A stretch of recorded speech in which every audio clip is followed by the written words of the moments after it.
Hi everybody and welcome to the Mental Toughness and Body Show. My name is Rob Evans and I'm your weight loss coach, health strategist, internationally published author, helping take your life, your business, your mindsets, your health and fitness from where you are right now to being unstoppable. And I wanted to today walk you through a coaching situation that I can be confronted with every single day. And I wanted to walk you through my diagnosis of the problem and how we come up with the solution. So I'm going to discuss it with you, give you all the facts first, and then you can be thinking, okay, what would you do? What would logic tell you? And I'll tell you then how I then go about coaching this person to get the outcomes that they want. So I had a phone call this morning from a lady. She sounded a bit older that I could pick up from her voice. She was referred from one of my clients from many years ago. And she said that she has been on a weight loss journey. She's lost 21 kilos, which that's a significant feat. But now she's plateaued. And she doesn't know why. And she was speaking to her friend and he suggested that she call me because I've been able to help him greatly in the past. And she said, you came very highly recommended. And I said, fantastic. And so then, where would you go from there? And I'm just hearing you thinking about what you would do. And while you do that, I'm going to have a sip of water. The first thing that I do, I said, do you mind if I ask you a couple of questions? She said, no, sure, fine. Because what she proceeded to tell me before I'd asked that was how well she ate. And so I said, okay, fantastic. First of all, congratulations on losing the 21 kilos. That's really well done. I said, can you tell me what it is that you would eat on a typical day? And she said, well, I have a vegetable omelette, and she says, I'm having like a tuna and a salad for lunch, and for dinner I'm having some sort of meat and some vegetables. And so again, what would you think when she said that? So first thoughts are, okay, so that seems pretty good. She's obviously focused. She said that she's also eliminated sugar from her eating, and that normally means added sugar and, taking out soft drinks or sodas and that kind of stuff. So I said, okay, fantastic. And I said, next question, what would your next question be? I said, can you tell me what your water intake's like? She said, yeah, it's about 2 litres a day. So, okay, fantastic. Now, at this point, what I will say to you is that most people overstate the cleanness of their eating, the volume of water that they drink, the amount of activity that they do, etc., etc. So my next question was, can you tell me about the exercise that you do? And she said, yeah, I do walking, she said maybe 5-6 days a week for 30 minutes to maybe an hour. I said, okay, great. I said, so, and what about your sleep? And she said, oh, I'm sleeping like 8 to 9 hours. And I said, wow, lucky you. All right, so where do you go from here? That's the situation you've got. Would you ask her any more questions? Well, I did. I said, so could I ask you how long did it take you to lose the 21 kilos? And she said, oh, since lockdown, as in COVID lockdown. I said, which in Victoria, she's based in my suburb, we've been locked down for like 7.5 months. And she said, oh, maybe 5-6 months, which basically means 7 to 8. So I said, okay, great, well done. And I then asked her, I said, so tell me a little bit about what you did to lose the 21 kilos, and pretty much what she'd already told me. And I said, great. And I said, can I ask you how old you are? And she said she was 56. I said, okay, great. Now, as she's been telling me all this, she also said that she's in quite a bit of pain, like functional pain from her back. Now, she first said back.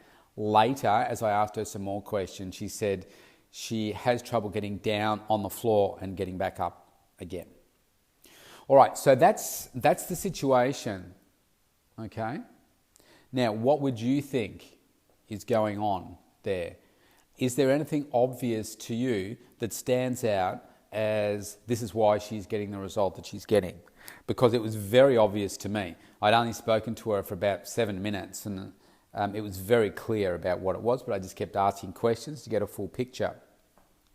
So I said to her, well done on getting your result up to now. But I said, here's the problem. Sometimes what we do to get a result will only take us up to so far, and then we have to really look at what it is that we have been doing to get a different outcome. And I said, it's very obvious to me why you're getting the result that you're getting and why you're struggling now. She said, oh, really? Why? Like, she was perplexed, obviously. Well, I said, when you first went on this journey, you cut out sugar and made some other modifications to your eating as well. And I said, now, I'm not, saying that this is exactly what you were doing, but what we normally see is because people may have had a certain lifestyle for a certain period of time, just by making those adjustments, by taking out sugar, which could be taking out soda, soft drink, biscuits, cakes, lollies, all that kind of stuff, taking out some processed food, so like fast food takeaway and being more aware of those things, making more home-cooked meals, etc. I said, you can get a phenomenal change because many of those things become staples for people, as in they become everyday foods. They move from being a treat to an everyday occurrence. And that has this impact of creating a calorie surplus each day. And each day there's just a little bit more, a little bit more, a little bit more, a little bit more going on. And then over a period of a month, you can find, oh wow, I've put on 1 kilo, I've put on 2 kilos, something like that. So I said, here's the thing. I said, you're also getting a little bit older. And I said, as we get older, I said, we lose our ability to produce testosterone. I said, also, because you're a female, women have less testosterone in their body, which means the ability to produce muscle also drops away. Now, what has she also told me earlier? She's in a lot of pain. So we'll come back to that one in a second. And I said, everything starts to slow down. I said, right now your metabolism is going quite slow. So we need to reprogram you so we can charge it up. I said, now here's the first thing that we would do to change it. If you don't already know right now, you people listening, not this lady, the first thing is to change your food. I said, you are not eating enough food right now. I said, you're eating 3 meals a day. See how she told me breakfast, lunch and dinner? I did also ask her, what are you having for other foods, other snacks and stuff? She said, nothing. So what does that tell me? It tells me that her metabolism is really going slow. And then I walked through with her and I said, look, here's what happens. I said, when you eat, now as I'm saying this, you apply this to yourself, okay? Because you will most likely be doing something similar, especially if you're a woman. There's plenty of men that do it too, but I find women really drastically undereat. Men just think they can get away with it and put on the weight and live with it, but women are more conscious. So I said, what's happening at the moment is you're eating breakfast and then your body learns over time that, hang on a second, you're not going to feed me for like 5-6 hours, so I've got to slow everything down. So that's your metabolism saying, okay, I've got to slow everything down so I can keep you alive. So I'm not going to go very fast at all. So then when you eat again, it knows again that you're not going to feed for another 5-6 hours. So it stays slow.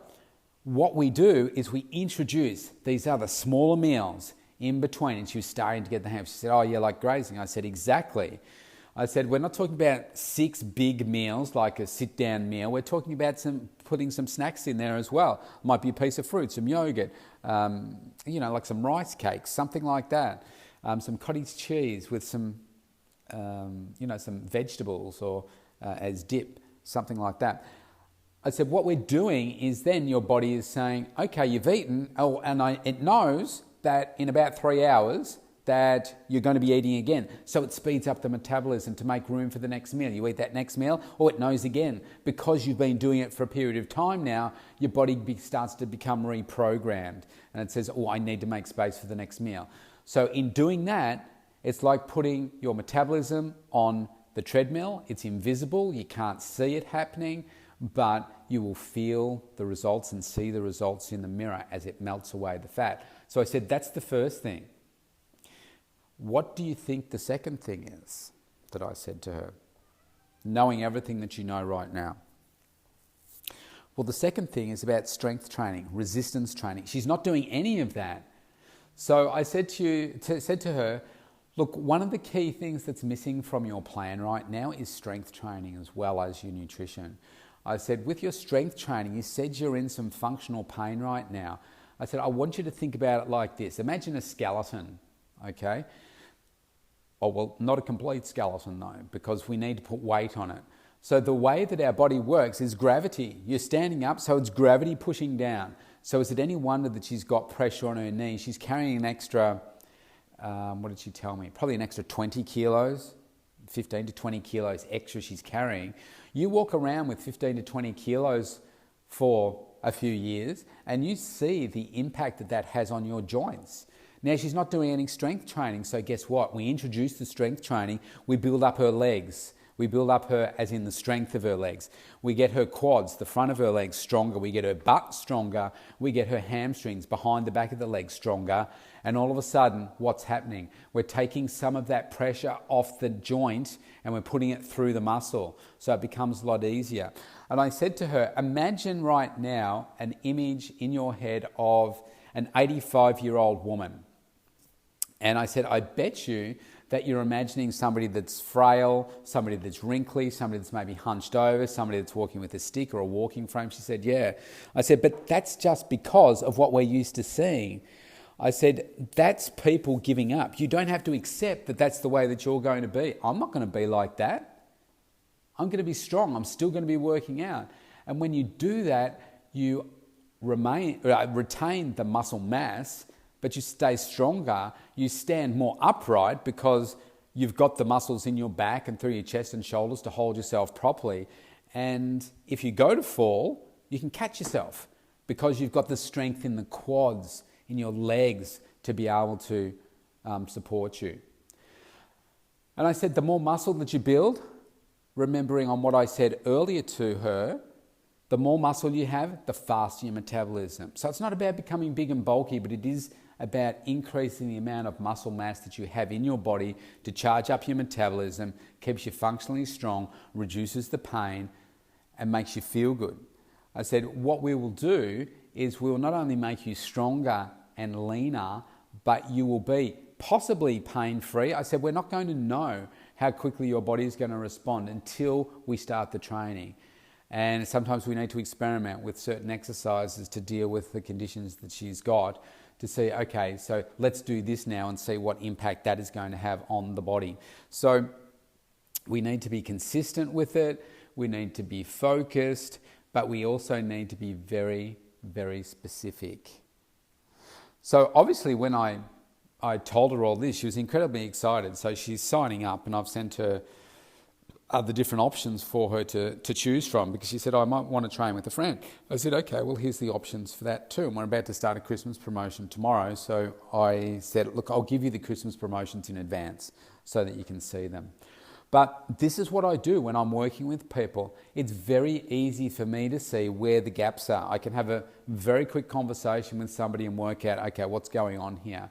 What's working, what's not? And there's two different aspects. I said to her, you want to get the weight off, but I said, what I want to do is, the weight is one thing, but I want you to get to that position but be functionally strong too. You've adopted a different lifestyle, you're putting more food into your body. And here's the challenge for not just women, but for most people when I say, I want you to eat way more, you are under eating.